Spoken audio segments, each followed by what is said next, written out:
Une këtë pyetje që do ta bëj, ja kam bëj javën e kaluar edhe Hoxhës, e cila e ka shpjeguar anën fetare edhe e ka elaboruar si mënyrën më të mirë të mundshme. Ka persona të cilët agjërojnë edhe për nga tradita, pse familja agjërojnë komplet, dhe agjërojnë ose për arsye të ndryshme, por ja që gjithë dita ju shkon nervoz, me kokë dhëmbje, nuk janë disponim.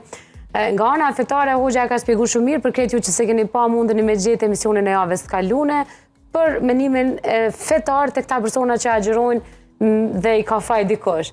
Ç'është është shpjegimi psikologjik Antigon?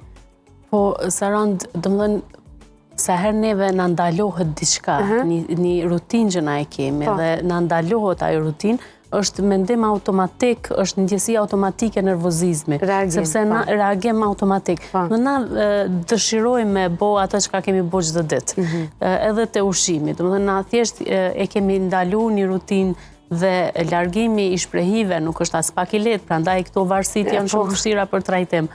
Por ajo bindja, besimi bën që njerëzit me kalu ma lehtë. Kështu që një nervozizëm mundet me qenë edhe i natyrshëm, është pikërisht për shkak të kësaj që jemi të ndalu të tentu me ndalu, me ndërprej, me ndryshu një shprehi që lidhet edhe, që nuk është vetëm një shprehi, po është një burim i energjisë për trupin tonë, andej është edhe një lodhje organizmit. Por mos harrojmë, kjo është një sfidë, një sakrificë që individi ka vendosur me bo, për hir të diçka që është më e madhe se sa vetja, diçka që është më shpirtërore, më e thellë.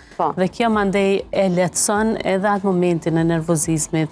Ramazani shërben shumë shpesh për besimtarët që ata jo vetëm me agjërim, me u përkushtu në fenë e tyre, po edhe përmes ritualeve të tjera fetare, të cilat për shembull falja e namazit që është në aspektin shkencor, po flas, është një lloj meditimi.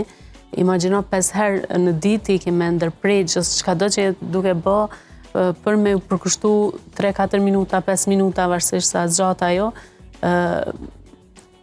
vetës edhe Zotit. Domethënë, je në një kontakt direkt me veten. Në aspektin shkencor, këto shkputjet nga rutinat janë të rekomandueshme dhe na në psikologji rekomandojmë nalu pak, merr 5 minuta frymë, bën disa pushime të shkurta për menaxhimin e stresit dhe problemeve të shumta që personat kanë.